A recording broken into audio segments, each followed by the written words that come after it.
all types of beans explained. The kidney bean. Kidney bean gets its name from its shape, not its function, and the term first appeared in English print in 1548. It was domesticated in Mexico's Tehuacan Valley roughly 7,000 years ago, long before it ever touched a bowl of Texas chili. Raw kidney beans contain a toxin called phytohemagglutinin, and undercooking them in a slow cooker is actually more dangerous than eating them raw, because the appliance's low heat activates the toxin without ever reaching the temperature needed to destroy it. The UK's Food Standards Agency has documented multiple poisoning cases traced directly to slow cookers. Chili con carne, the dish most associated with the red kidney bean, has no confirmed connection to Mexico at all. Its documented origins traced to 19th century Texas, specifically San Antonio's Chili Queens, street vendors who sold bowls of it from carts starting in the 1880s. Fava bean. The fava bean is the only bean on this list that did not originate in the Americas. It was domesticated in the Near East around 6000 BCE, making it one of the oldest cultivated legumes on Earth. Ancient Rome used beans, favas among them, as literal ballots. Citizens dropped white beans for approval and black beans for rejection, the origin of the term blackballed.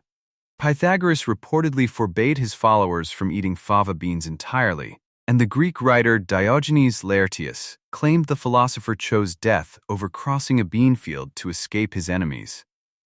Modern science offers a less mystical explanation. Fava beans can trigger a severe reaction called favism in people with a genetic condition called G6PD deficiency, common throughout the Mediterranean. Pythagoras may simply have known his audience. Black bean. The black bean carries a persistent myth about feijoada, Brazil's national bean stew. The popular story credits enslaved Africans with inventing it from discarded pig scraps, ears, tails, feet. Brazilian food historians, including Luz Dutsmara Cascudo, have found no colonial-era documentation supporting this version. Cassoulet-style bean and meat stews were common across all classes in Portugal and its colonies, and feijoada likely evolved gradually rather than being invented in slave quarters.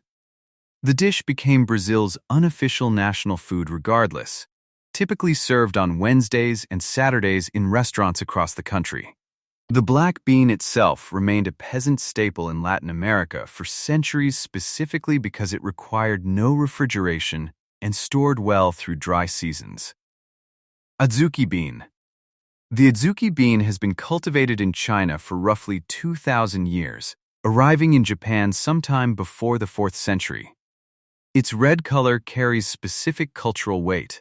In Japan, red symbolizes celebration and warding off evil, which is why sekihan, red rice steamed with adzuki beans, appears at birthdays and coming-of-age ceremonies rather than everyday meals.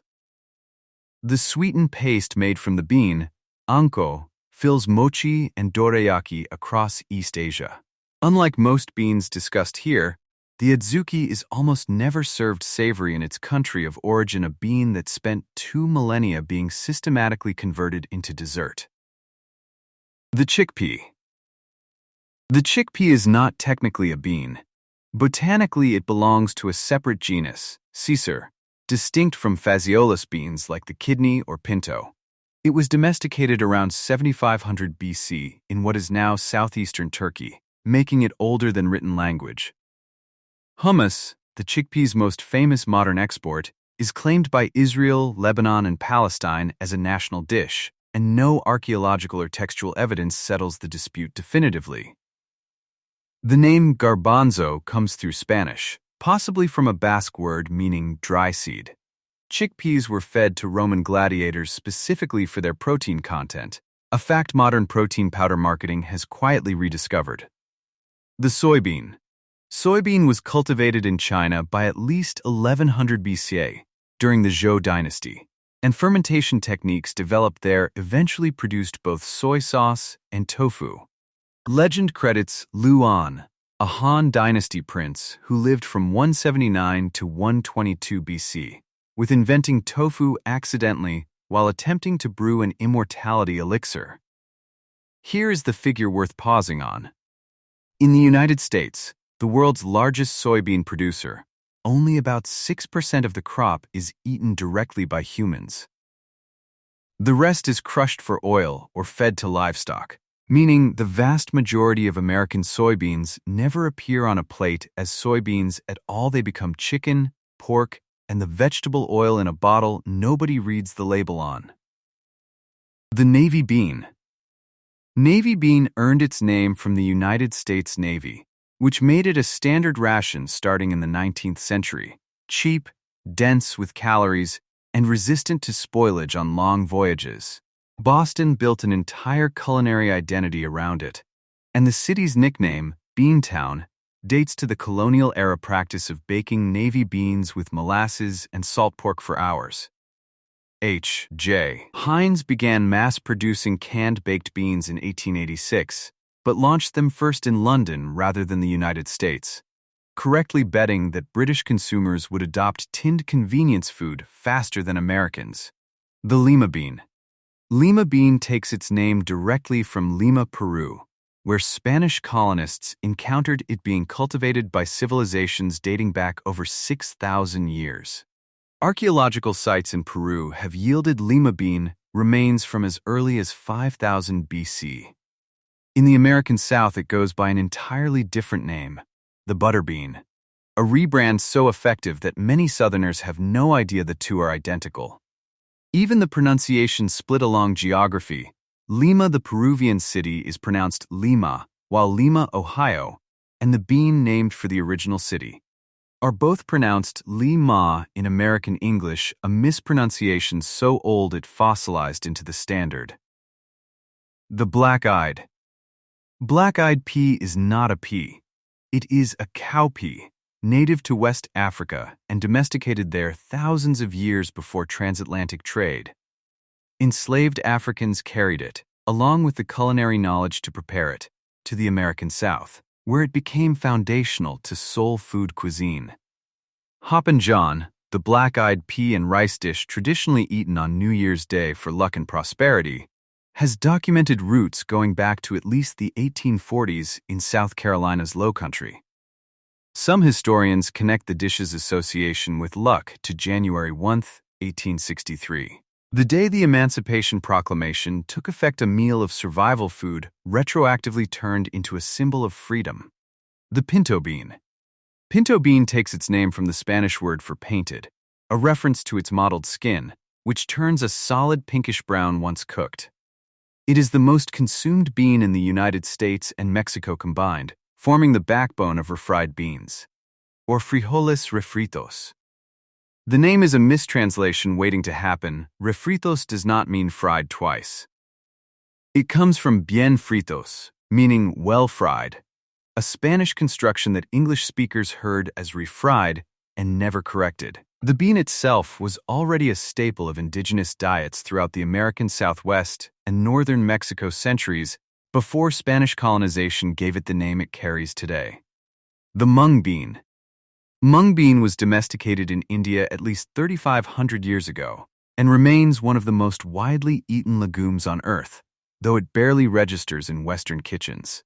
Sprouted, it becomes the bean sprout ubiquitous in Chinese-American takeout, but the sprout and the whole bean are so rarely connected in the Western mind that most diners eating them at a stir-fry counter have no idea they are eating a bean at all. In China, mung bean paste fills mooncakes and pastries. In India, split and hulled into mung dal. It becomes one of the most common lentil-style dishes in the country. Starch extracted from the mung bean also produces glass noodles, sold across Southeast Asia under names like cellophane noodles, a single bean quietly supplying three entirely different food categories. The cannellini bean. Cannellini bean is, genetically, almost the same plant as the kidney bean, just a white-skinned variant developed in Argentina and later adopted enthusiastically by Italian cooking. Its name comes from canella, Italian for little cane or cinnamon stick, a reference to its elongated shape rather than any flavor. Tuscans have been nicknamed Mangia fagioli, or bean eaters by other Italians for centuries, specifically because of dishes built around the cannellini, including fagioli al uccelletto. The bean did not arrive in Italy until after 1492, meaning every traditional Tuscan bean dish predating Columbus was, definitionally, made with something else entirely. The Borlotti bean. Borlotti bean, known in the United States as the cranberry bean, carries a maroon-streaked skin that vanishes completely the moment it hits boiling water. Italian markets sell it fresh, still in the pod, specifically because Italian cooks consider the dried, shelf-stable version a compromise rather than a preference. Venice claims a particularly strong attachment to the bean through pasta e fagioli, though nearly every Italian region has its own version and will defend it. The name Borlotti is itself a trademarked cultivar name owned by an Italian seed company, meaning technically only beans grown from their specific seed stock are allowed to carry it. Most beans sold as Borlotti worldwide are, legally speaking, imitations. The Tepary bean. Tepary bean is native to the Sonoran Desert and was cultivated by the Tohono O'odham people of what is now Arizona for at least 5,000 years, adapted specifically to survive on minimal rainfall. It produces a full crop with roughly half the water a common bean requires, a trait that made it essential to indigenous agriculture in one of the driest growing regions in North America. Industrial agriculture largely abandoned it during the 20th century in favor of higher yield, water-dependent varieties, and by the 1980s it had nearly disappeared from cultivation entirely. Native seed preservation groups, including Native Seeds Search in Tucson, have since worked to keep the bean in circulation. Its near extinction was not caused by drought, it was caused by irrigation. The edamame. Edamame is not a separate species, it is the soybean, harvested roughly 3 to 4 weeks earlier than the mature bean, while the pod is still green and soft. The name is Japanese, combining eda, meaning branch, and mame, meaning bean, a reference to the old practice of selling the pods still attached to the stem. Japan has cultivated immature soybeans for eating since at least the Edo period, but edamame remained largely unknown in the United States until sushi restaurants began serving it as a starter in the 1990s. American demand grew so quickly that the U.S. now imports significant quantities from China and Taiwan, simply to keep restaurant supplies steady. A bean grown on American soil in enormous quantities, mostly for markets that turn it into something else, while the version people actually eat by hand often comes from somewhere else entirely.